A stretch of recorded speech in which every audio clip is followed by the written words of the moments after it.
Welcome back to the lounge, ladies and gentlemen. If you like being here, I love having you. We left off on Freida McFadden's book, Never Lie, chapters 1 through 4. Now, today we're going to pick up on chapters 5 through 9.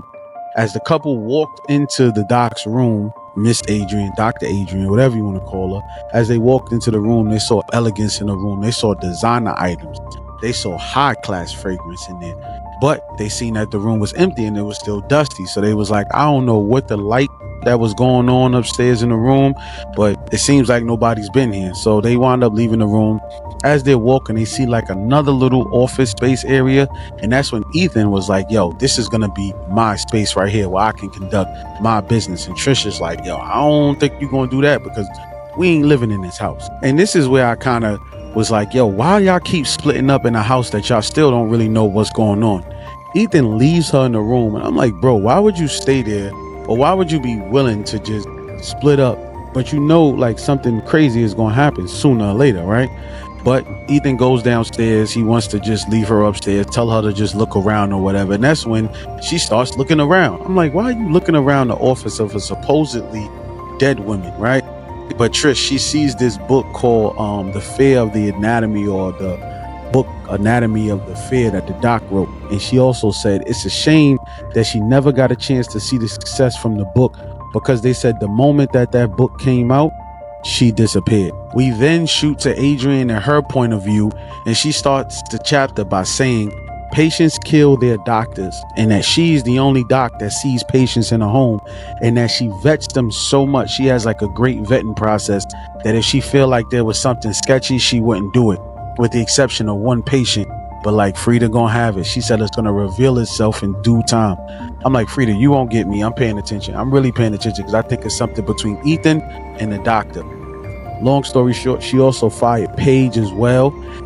And then Paige sent her email like asking, why you fire me? We work well together. I thought everything was good. And the doc was like, yo, we was never friends. You front like you suck up to me because you know I'm a high class doctor and I'm a high class writer. So you know you gonna get paid. You really don't rock with me like that. So this email is easy for me to just get rid of you. Then she gets a call from a lady named Suzanne. Remember, this is going back to when the doctor, I guess, was still alive. She gets a call from a lady named Suzanne, who basically needs treatments for her son. But she called to say like, yo, the treatments ain't working. My son is still who he is. So I won't be paying for your services no more. Like, it's up for that. So she was like, yo, all right, whatever. Like, it's cool. And then she was like, normally she would not want to, lose a patient, but she said this patient was kind of weird and creepy. So he was no longer valuable to her anyway, which also leads the doc to talk about like this tape recorder that she got. And she basically saying with or without her client's permission, she records them, which felt like to me, like that's some type of breach of client privilege or something like that, violation. You just can't go around recording if the patients ask you not to record. But then she says she had this special patient with the initials EJ. And I was thinking EJ. Ethan's name is right. It's Ethan, right? So they didn't say his last name yet, but I'm assuming I'm putting both of those together already. Freida, you're not going to get me. I'm paying attention to the details. And I'm like, Freida, I know exactly where you're going with this one. So I'm assuming that Ethan, I don't know, drop them in the comments, but I'm assuming that Ethan was her last patient that she had that she really didn't want to be around or want to really treat anyway, but it was because Susan was paying her that she was able to take him on as a client. Then we go back to Tricia, who claims that she's never met his mother. Tricia explains that she had made the first move on it. So now we switch back chapters from the doctor's point of view back to Tricia, and I guess she's, walking around the office where she, like I said, she claims she never met his mother. She was the one who made the first move. And that's what I was thinking, like, that's a red flag. You cheated on your boyfriend. You made the first move. The whole time we thinking like Ethan made the first move in the coffee shop. She was like, but she also has a secret to tell him. So I'm like, all right, what's the secret she got to tell him? Now I'm like, she keeping this away from, you know what I'm saying? Freida got a way of moving things around to make you fall back from what you thinking is going to happen in the book. So as she's walking around the office, she sees like she leaves out of the office, and as she's walking around, she sees like another bookshelf, and it has all kind of like graphic novels, I guess sexual and Stephen King novels, where she tries to grab one of the books from the book stand. It didn't move. It wouldn't wedge out. And she was like, why is this book not wedging out? Of course, Freida, right? Of course. Soon as she moved the book, a secret room opened up. a secret room. So I'm like, oh, this doc is weird and freaky, huh? So when she goes into this room, she sees this room full of cassette tapes that has the initials, the time, and the dates of the patients that she was recording. So I was like, yo, she was recording all of these patients, okay, with or without their permission, because remember, she said that in her chapter.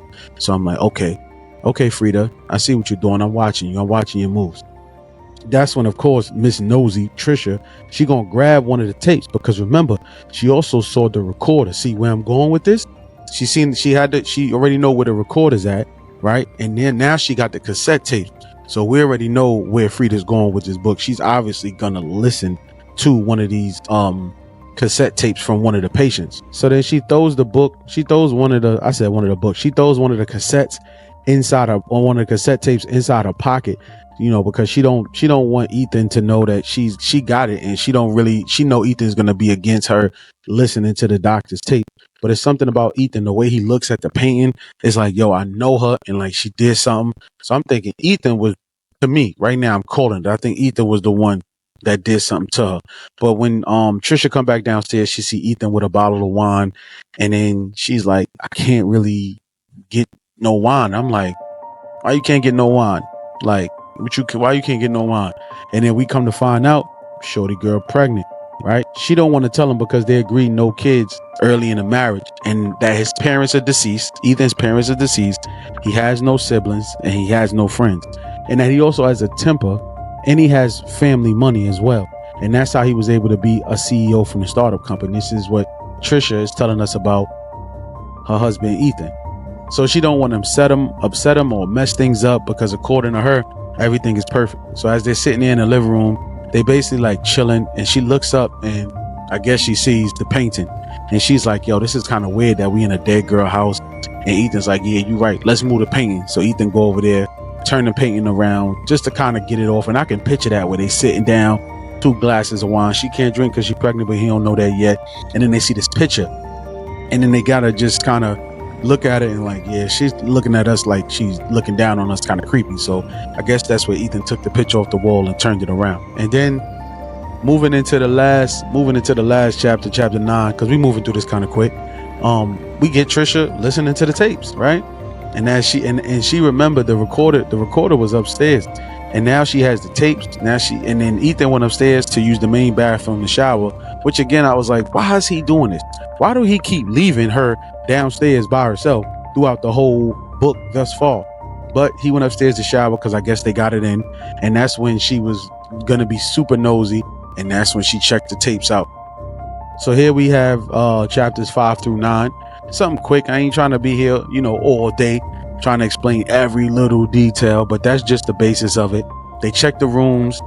They didn't really see anything. They just seen more items that she had. They checked another bookshelf. Ethan thought that could be his workspace. He left her upstairs to kind of just middle around and see what's going on. He found the secret stash in the office from one of the Wedge books. That's where all Dr. Adrian cassette tapes was from all her patients. She came back downstairs. They had the painting situation. He wanted her to drink a glass of wine, I guess, that the doc had, which is another weird thing to me. She just got wine, but wine don't age, so that was cool for me, but I'm still not going to drink nobody else's wine. And then she has a secret that she's pregnant, and she don't really know how to tell Ethan because they agreed no kids this early in their marriage. And as Ethan goes upstairs to the main bathroom to take a shower, that's when Little Miss Nosy takes the tapes and starts to listen. And here you go, chapters 5 through 9. I'll be back. We're gonna go a little bit long. I think I'm gonna do about 10 to 17 next time, because I want to get through and get to the end of the book. But if you haven't read chapters 1 through 9, I implore you to check them out. It's a pretty good book. You might not want to stop. I'm already, what am I? 16 chapters in. I think I'm gonna finish it today. But thank you again for listening to the Lounge Podcast. If you like being here, I love having y'all. Peace.